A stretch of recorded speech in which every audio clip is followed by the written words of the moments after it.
Hi అండి అందరికీ welcome to mister and Mrs cooking. ఎక్కువ శ్రమ పడకుండా ఇంట్లో కూరగాయలు లేనప్పుడు ఒక కప్పు బియ్యంతోనే 2 టమాటాలు 2 కోడిగుడ్లతోని ఈ విధంగా రైస్ చేశారంటే పిల్లల నుంచి పెద్దవాళ్ళ వరకు కడుపు నిండా తింటారు. ఇది రైస్ రెసిపీయే కాదు, పిల్లల లంచ్ బాక్స్లోకైనా సూపర్గా ఉంటుంది. హడావుడి లేకుండా ఎలా చేసుకోవాలో చూద్దాము. దీనికోసం ఒక కప్పు బియ్యం వాడుతున్నాను. ఒక ఉల్లిపాయ, 3 టమాటోలు, 2 కోడిగుడ్లు, 4 పచ్చిమిరపకాయలు వాడుతున్నాను. ఇవన్నీ వేసుకొని ఈజీగా చేసేసుకోవచ్చు. ఇక ప్రాసెస్లోకి అయితే వెళ్దాము.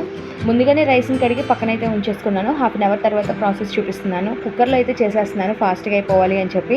కుక్కర్ని అయితే ఆన్ చేస్తే ఇప్పుడు ఆన్ అవ్వదు కదా, లోపలంతా బరువు లేదు కాబట్టి దాంట్లోనే 2 టేబుల్ స్పూన్ల ఆయిల్, 2 టేబుల్ స్పూన్ల నెయ్యి వేసుకొని మసాలా దినుసులన్నీ వేసుకోవాలి. ఇలా మసాలా దినుసులన్నీ వేసుకొని కొంచెం కుక్కర్ని నొక్కుంటూ కూడా ఈ విధంగా కొంచెం ఫ్రై అయితే చేసుకోవాలి. ఇదంతా కూడా స్టవ్ మీద చేసుకున్న తర్వాత కుక్కర్లో పెట్టుకోవచ్చు, కానీ కుక్కర్ గిన్నె పాడవుతుందేమోనని చెప్పి నేనైతే ఇలానే చేసేస్తున్నాను. ఈ విధంగా చేసుకున్న తర్వాత దీంట్లోనే కొంచెం జీడిపప్పు అయితే వేసుకోండి. జీడిపప్పు ఫ్రై అయ్యాక సూపర్ టేస్టీగా ఉంటుంది. మధ్య మధ్యలో తగులుతూ ఉన్నప్పుడు ఇలా కాస్త ఫ్రై అవుతూ ఉన్నప్పుడు దీంట్లోని చక్కగా ఈ మసాలా మొత్తం చక్కగా ఫ్లేవర్ అంతా ఆయిల్కి పడుతుంది కదా. ఆ తర్వాత దీంట్లోని కట్ చేసినటువంటి పచ్చిమిర్చిని వేసుకోవాలి. దీంట్లో ఎక్కువగా కారం అనేది వాడకండి, పచ్చిమిర్చి ఘాటు సరిపోతుంది. ఇంకా కావాలి అనుకుంటే మిరియాలు కూడా వేసుకోవచ్చు.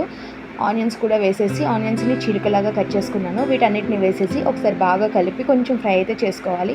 ఇవి మరీ ఎక్కువ ఫ్రై అయితే అవనవసరం లేదు. ఇది కాస్త ఫ్రై అవుతున్నప్పుడు కట్ చేసినటువంటి టమాటోలు అయితే వేసుకోవాలి. దీంట్లో టమాటోలు కొంచెం ఎక్కువగానే ఉండాలి, అప్పుడే రైస్ అనేది మంచి ఫ్లేవర్ఫుల్గా ఉంటుంది.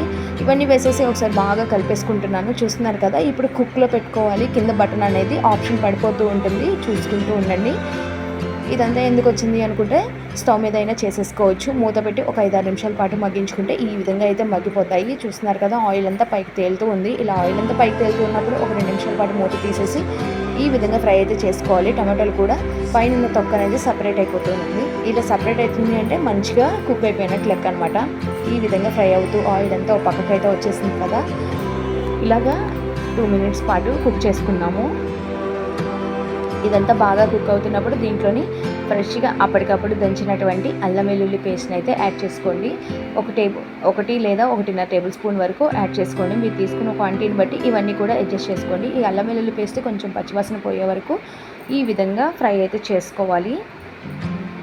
ఇలా కలుపుతూ ఉంటే 1 నిమిషంలోనే ఫ్రై అయితే అయిపోతుంది. ఇలా బాగా ఫ్రై అయిపోయిన తర్వాత దీంట్లోని ఇంకా మసాలాలు అయితే యాడ్ చేసుకుందాము. దీంట్లోని 1.5 టేబుల్ స్పూన్ వరకు ధనియాలు, జీలకర్ర పొడిని అయితే వేసుకుందాము.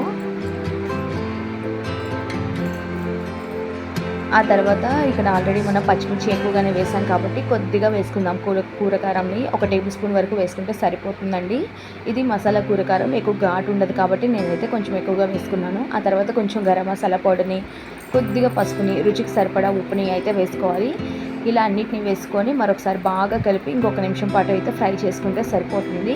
చూస్తున్నారు కదా, ఇవన్నీ కూడా చక్కగా అయితే ఫ్రై అయిపోయాయి. ఈ విధంగా ఫ్రై అవ్వాలండి. మెత్తగా ఫ్రై అయిపోయిన తర్వాత దీంట్లోని నానబెట్టుకున్నానని చెప్పాను కదా స్టార్టింగ్లోని బియ్యం అనేది, ఆ బియ్యాన్ని అయితే వేసేసుకోవాలి. ఎంతైతే బియ్యం తీసుకున్నామో దానికి డబుల్ క్వాంటిటీలో వాటర్ తీసుకుంటే రైస్ అనేది మంచిగా కుక్ అవుతుంది. ఈ విధంగా అంతా ఫ్రై అయితే చేసుకోవాలి. ఇలా బాగా ఫ్రై చేసుకుంటూ ఒకసారి ఈ రైస్ వేసుకున్నాం కదా, ఈ రైస్ని కూడా బాగా కలుపుకోవాలి. ఈ విధంగా అంతా కలుపుకోండి. 1 నిమిషం పాటు కలుపుకున్న తర్వాత చూస్తున్నారు కదా, దీంట్లో కొంచెం వాటర్ అనేది వస్తుంది కదా. ఈ వాటర్ వస్తున్నప్పుడు కొంచెం ఫ్రై అయితే చేసుకోండి.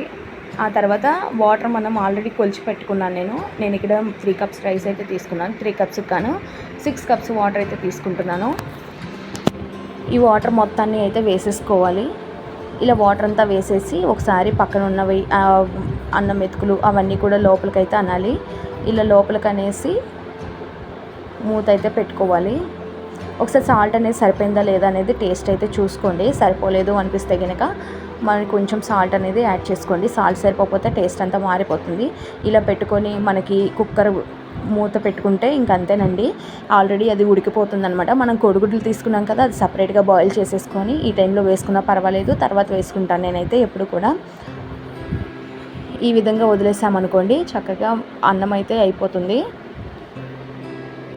ఇది హడావుడి లేకుండా అప్పటికప్పుడు పిల్లలకి ఇలా కానీ చేసి పెట్టారంటే ఇష్టంగా తింటారు. చూస్తున్నారు కదా, పర్ఫెక్ట్గా అయితే కుక్ అయిపోయింది. ఎంత పొడి పొడిలాడుతూ అచ్చం మనం దమ్ పెట్టినప్పుడు వచ్చే స్టైల్లోనే వస్తుందండి. చాలా టేస్టీగా ఉంటుంది. ఈజీగా కూడా చేసుకోవచ్చు. ఎక్కువ మసాలాలు కూడా పట్టవన్నమాట. ఇలా సింపుల్గా చేశారంటే పిల్లలకి మసాలాలు లేకుండా ఇష్టంగా కూడా తింటారు. దీని కాంబినేషన్గా రైతా అయితే చేసుకుంటాను. రైతాతో తిన్నా బాగుంటుంది, ఉత్తిగా తిన్నా కూడా బాగుంటుందండి. చాలా అంటే చాలా టేస్టీగా ఉంటుంది. ఇప్పుడు ఎగ్స్ కూడా వేసేసుకున్నాను. చూస్తున్నారు కదా, ఈ విధంగా ఎగ్స్ కూడా వేసేసుకొని వేడివేడిగా సర్వ్ చేసిన పిల్లలకి బాక్స్గా పెట్టిన, పెద్దలకి లంచ్ బాక్స్గా పెట్టినా కూడా చాలా బాగుంటుంది. ఇంట్లో కూరగాయలు ఏమీ లేనప్పుడు మీరు కూడా తప్పకుండా ఒకసారి ఈ రైస్ రెసిపీని ట్రై చేయండి. ఎలా వచ్చింది అనేది కింద కామెంట్ సెక్షన్లో కామెంట్ చేయడం మాత్రం మర్చిపోకండి. సరే, కానీ మన ఛానల్ని ఫస్ట్ టైం చూస్తున్నట్టయితే లైక్ చేయండి, షేర్ చేయండి, సబ్స్క్రైబ్ చేసుకోండి.